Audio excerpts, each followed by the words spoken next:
Have you heard of integrated health? Well, what about remote monitoring? Well, you're not alone. But today on Being Well, we have Horizon Health Emergency Service Director Samantha McCarty to break down how integrated health and remote monitoring are making waves when it comes to patient care. Stay with us.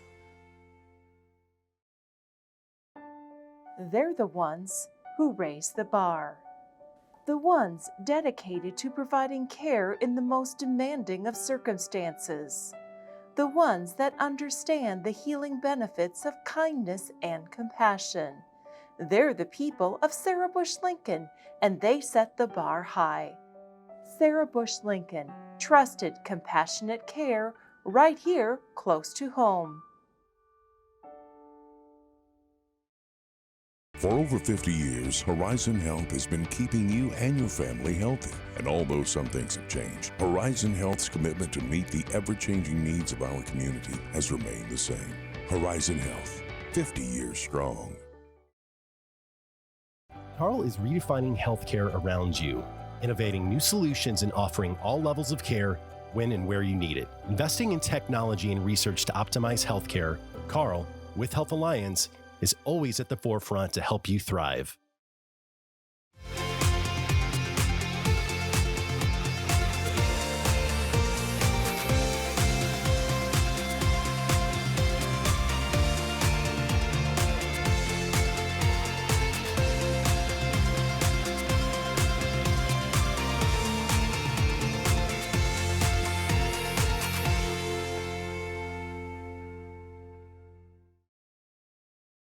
Thank you for joining us for this episode of Being Well. I'm your host, Lacey Spence, and today we are welcoming a new guest to the show coming to us from Horizon Health. We'd like to welcome Samantha McCarty.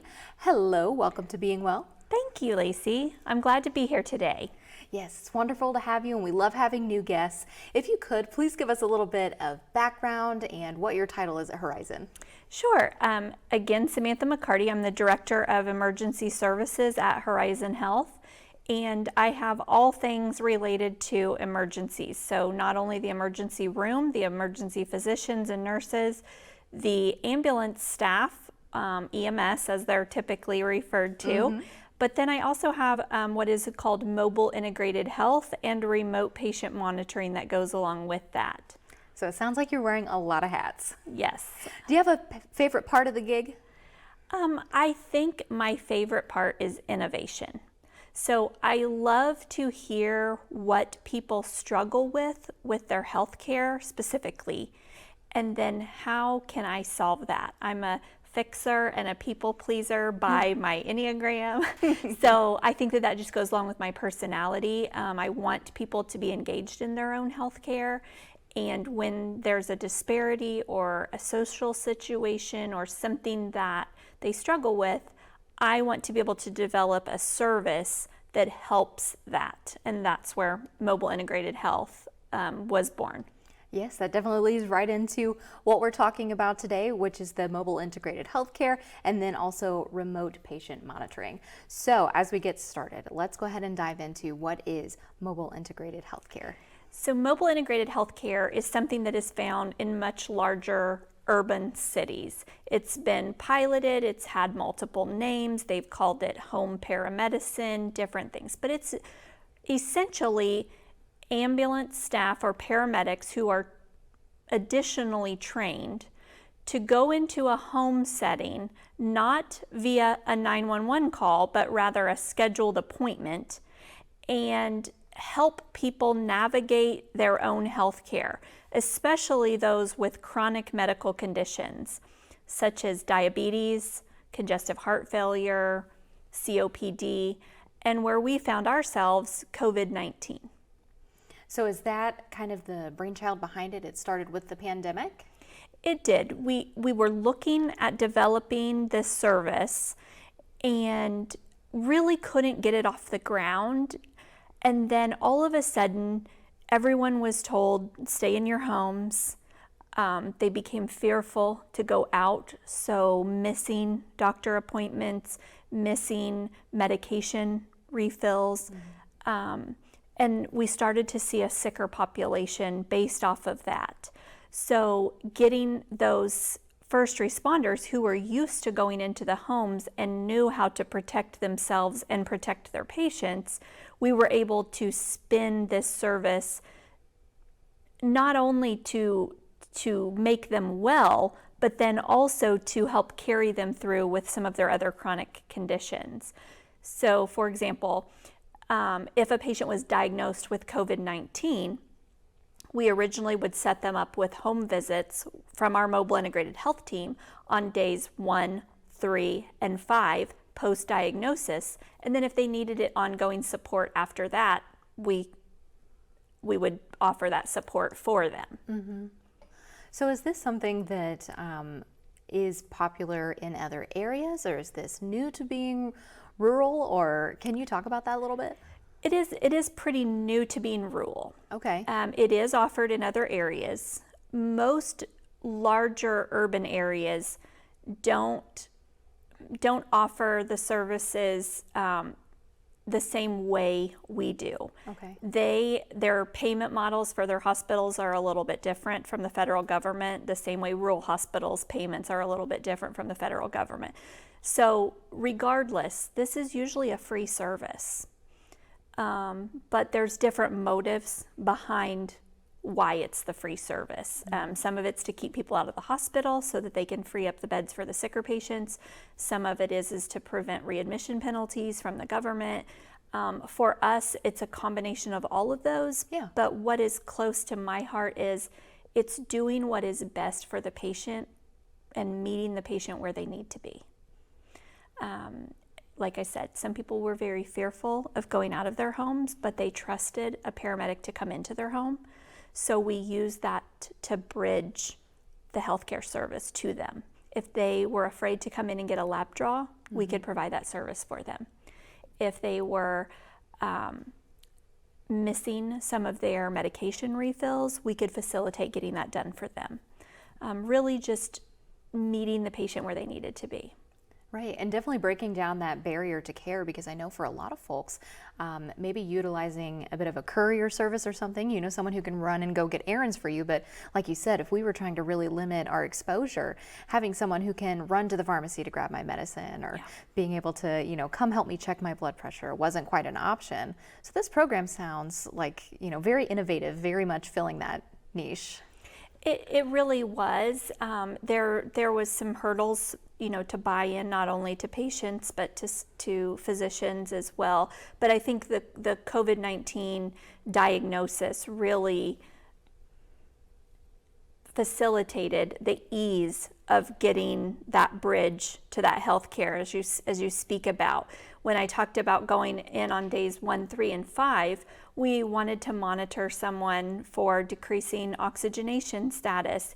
If their oxygen was decreasing, we could facilitate getting them home oxygen. So it didn't necessarily mean that they needed to come to an emergency room where it was very expensive, or come into the hospital where they weren't sleeping in their own bed and they weren't used to healing in their own environment.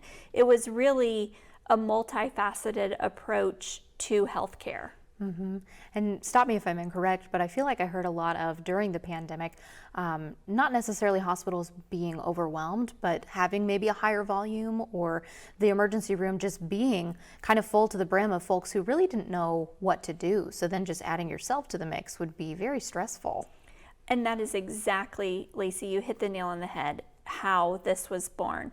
We weren't inundated with patients. What was scaring us was the places that we send our sicker patients to, larger urban areas, they were inundated with patients. And so we knew that we needed to pivot and really care for our own people. And we needed to do that in the best way that we knew how. We already had a service of EMS folks going into the homes, so why not broaden some of their scope? Why not train them a little bit differently, offer this service a little bit differently? And we were able to use it during our times of surge. We did go through that time where our hospital was full and our emergency room was holding patients waiting for an open bed. And if we were able to send someone home safely, knowing that this mobile integrated health team was going to go in and check on them in the morning, it was a safe discharge plan, and it helped get other people seen as well. right? A little word of mouth of, hey, you know, I've taken advantage of this service and it was great for me. You might think about giving it a try. I have to ask though, for your EMS workers who are on the front lines, who are now being sent into the homes where someone could potentially have COVID-19, what was it like for them? Did you hear any feedback? Well, I think for all of us, I can speak that the unknown is scary. Yeah. You're fearful when you don't have the knowledge. So really it was embodying them with the knowledge and putting some of the experts in front of them, letting the physicians talk to them about what they knew and what was coming down their channels of communication, making sure that we listened to their needs as far as, do you have the appropriate PPE? Do you have a well-fitting N95 mask? Do you have a pair of goggles that you're comfortable in, that you can see in, that you can take a blood pressure in and you can see the numbers? They're not fogging up, you know, all of those types of things that we've all experienced. And then really just listening to them. Many of them were not fearful when they had the knowledge, and they really began to see the need when they were going into these homes where an elderly couple, the wife may have COVID and she's typically the caregiver in the home, and so the husband is trying to fumble and make a grilled cheese, and they're like, here, let me help you with that. So they got a sense of fulfillment that they were helping, and that's what they went into that profession for. And it's some very individualized care, which I think might be a breath of fresh air for some folks who maybe their experience with the health system is they go in to speak with a doctor and they feel like they're on the clock maybe of 15 minutes, and it's like, how do you get all of your information and your ailments out in 15 minutes? So this program though, it's staying rooted even though COVID at this point has kind of drawn back.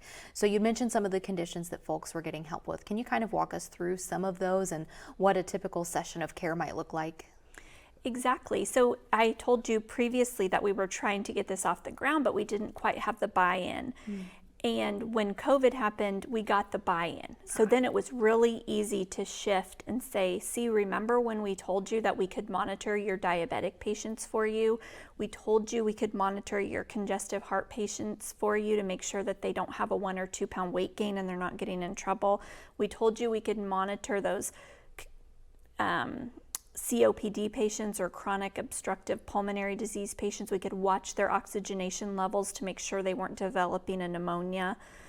That was the type of patients we were looking to enroll in this program in the beginning. And so once we saw a decline in the amount of patients we were seeing from the pandemic, we started to pick up some of those chronic health patients. For example, a diabetic patient.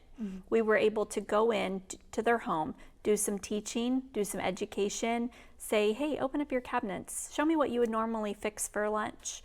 Okay, is that really what is the most healthy? What we were finding was people didn't really know what the doctor spoke about in the office, how to apply that in the home setting. Wow. And so we were a little bit more of a bridge for that. One of our examples is a young female diabetic who was a very brittle diabetic. And she had 2 small children at home, ages 4 and 2. And the 4-year-old was trained to call 911 when mommy's blood sugar dropped and she started getting sweaty, passing out, because daddy had to work night shift in order to be able to care for their family. And this patient knew that she had this condition. She had been educated from her physician chains, her diabetic educator chains, but it wasn't connecting at the home level. Once the paramedics got into her home and realized she wasn't checking her blood sugar frequently enough, they were able to facilitate for her some different types of monitoring devices and train her how to check her blood sugar more frequently, adjust her insulin accordingly. And she is one of our greatest success stories because her child has not had to call 911 for well over a year. Oh my gosh. So you have a child that's sleeping well at night now. Yeah. He's not afraid that something's going to happen to his mom. Her endocrinologist was actually in Indianapolis, and he called us and said, I need to know what you're doing with her because I've not seen her this controlled for so long. And we explained the program to him, and he was very complimentary of the program. She is on one of our remote patient monitoring devices of our glucometers. Wow. And so the pressure is off for that child, you know, it's something that they should never have to worry about in the first place. And it's just really a testament to, sometimes we get into a room with our doctor, and this is not to knock doctors. We love them on the show, of course, but there's just so much information getting thrown at you that until you get to walk through it in that type of scenario, you don't know what you are or aren't doing wrong. It's kind of hard to troubleshoot on your own. Exactly. And doctors are limited in their scope. They have a large patient panel. Yes. You're exactly right. It is nothing. We work in conjunction with them. Yes. We like for them to identify their patients that are at risk and refer to us so that we can go in the home and do a lot more thorough assessment because we have more time to give, we have more resources to give, and then we can communicate back to them and say, here's what we found, here's our recommendations, would you like to enroll them in a remote patient monitoring program so that you can see them more frequently? We can communicate that to you. Just work in tandem with one another. Yes, it's comprehensive, it's a team effort, and of course a healthy patient is always the goal, always the win. And so you keep mentioning our remote patient monitoring. So let's dive into that side of it a little bit. You had mentioned like the glucometer. What is this side of the program? So I mentioned to you that mobile integrated health, was a free service. So we all know free things don't last very long, right? So I told you I loved to innovate. And one of the ways that I decided to offset some of the costs for the mobile integrated health was to begin this remote patient monitoring service. Again, I didn't invent the wheel. All of the things are free for searching out there on the internet. Other places offer this as well. But we worked with our electronic health record company and determined which services were already interfaced with that. So what I mean is if I give you a blood pressure cuff that is 4G enabled and you're going to take your blood pressure 3 times a day, that is going to automatically feed into your health record so that we, the mobile integrated health team, can see that and monitor that, and we know when Lacey's getting in trouble because her blood pressure is climbing, and maybe we need to contact your doctor for you and do a medication adjustment, or maybe we just contact you and say, Lacey, anything going on? And you're like, yeah, I've been really stressed. Yeah, exactly. So that's where we come into play. That service is a billable service, so that helps offset the free service. Interesting. And so we were talking about, or you had mentioned the having a heavier heart or heavier weight, and it's related to your heart. Can you explain that a little bit? Yes. Congestive heart failure, I really wish that was something that we could rename. Yeah. Because it is very confusing for people. When people hear the word heart failure, they think, oh, my heart is going bad. Well, in a sense it is. But the heart is a muscle, and it's a pump is really what it is. And when you have too much fluid in your body, your heart gets worn out and doesn't want to pump as effectively. So it backs up that fluid, hence the word congestive. Okay. So when people have a failing heart or a failing pump, they tend to store that fluid in different locations. And how we monitor that is via a daily weight. So if we can see that your weight is increasing 1, 2, even 3 pounds, and we know you have this diagnosis, we've done testing to know that your heart is not working effectively, then we can offer medications to offset some of that fluid and keep you out of the hospital so that you don't get into breathing trouble, severe trouble related to increased fluid in your spaces. And so you've got folks who are monitoring this information. So if they notice remotely, hey, you've gained, 2-3 pounds from yesterday, this might be an issue. You might need to go to see your physician or go to an emergency room. That's kind of the goal of this program, correct? Is to catch these things early? Exactly right. We want to catch them early. The goal is not to get them to the emergency room. Yeah. And that is one of the tracking things, is how many people can we keep out of the expensive emergency room. But it is how you said, instead of seeing your doctor, we can collaborate with the doctor and say, hey, the doctor has said we want you to take an extra dose of medicine today. We're going to monitor you again tomorrow and see what your weight change has been. It is to catch them early. It is to keep them out of the hospital or out of the expensive healthcare system. It's to help decrease the amount of healthcare costs to them. So we monitor them frequently, monitor them early. But again, we may call them and say, hey, Lacey, I noticed you had a 2 or 3 pound weight gain. What's going on? And you said, oh, well, I went to a cookout and I had a hamburger and fries. And we said, okay, well, sure. It sounds like you got a little off track. I'm going to call your doctor. He's probably going to ask you to take an extra dose of your medicine, but I am going to check in on you tomorrow as well. Make sure today that you stay on track. You're drinking plenty of fluids. You're watching your sodium intake. It's educating the patient, but it's also helping keep them engaged in their own health care and be accountable for that. And so it sounds like a lot of what you're talking about is being more on the offensive of your healthcare than defensive. Exactly. I love that. Yes. So as we're in our last several minutes here, are there any cases that come to mind other than our diabetic patient, which is just incredible, but that either of these programs or being able to do the remote monitoring has been especially helpful? Well, I have tons and tons of success stories, so it's hard to pick just one.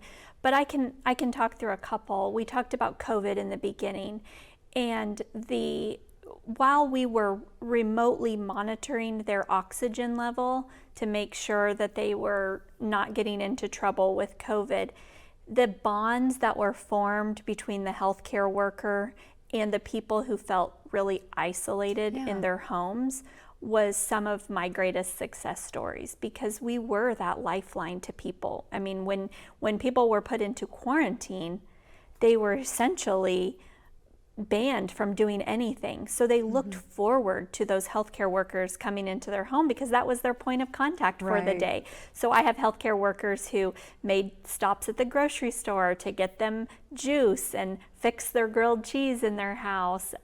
While they're in there, they kind of do a safety assessment as well. So they take up any rugs. They ask them about grab bars and handles, make sure their furniture is appropriately spaced if they're using a walker or a wheelchair so they don't get stuck in a location. So it's really a full circle moment. But then also looking at the chronic illnesses, we have been very successful in decreasing our readmission rates to the hospital from that. So as we're talking about these programs, how do I get connected with one? Is it something that a doctor recommends me for, or how do I find you all? Our preferred route is that you get a referral from your primary care provider. Okay. So if you have one of those chronic conditions, you're diabetic, you have hypertension or high blood pressure, you have congestive heart failure or COPD or COVID-19, ask your provider if they offer the service of remote patient monitoring so that they can see you in your home and basically check your vital signs to make sure you're doing okay. And we've talked an awful lot about folks who are good candidates for this program. Is there anyone in particular who maybe shouldn't? This isn't exactly the route that would be good for them. No, I don't think that there is anybody. I think we have all kinds of tools that we can remotely monitor you from. Many people are beginning to get a little bit more engaged in their healthcare by wearing pedometers or smart watches or different things like that track different things. Those are all types of remote patient monitoring, and many of them can be fed into your electronic health record so that we could monitor that on a more regular basis. So you're getting the doctors on the clock and sort of off the clock. In our last minute or so, is there anything else about these programs, this service that you'd like to share that I didn't ask about? I think that the most important thing is don't be afraid to ask. Don't be afraid to say, I don't understand. I have diabetes and I don't understand. And there are resources, whether it's our team or a team of diabetic educators. Make sure if you have a chronic condition that you are asking for help up front, because you don't want to get into a state where you are gravely ill and wish that you had asked in the beginning. So just staying engaged. I always tell my parents, if you don't take time for your wellness, you're going to be forced to take time for an illness. And we all know time is precious. Oh, that's good. We got to get that on a t-shirt or something. Yeah. Well, Samantha McCarty from Horizon Health, thank you so much for coming on our show today. We sure appreciate it. Thank you, Lacey. Of course, and we hope our viewers will join us for our next episode of Being Well. Carl is redefining healthcare around you, innovating new solutions and offering all levels of care when and where you need it. Investing in technology and research to optimize healthcare, Carl, with Health Alliance, is always at the forefront to help you thrive. For over 50 years, Horizon Health has been keeping you and your family healthy. And although some things have changed, Horizon Health's commitment to meet the ever-changing needs of our community has remained the same. Horizon Health, 50 years strong. They're the ones who raise the bar.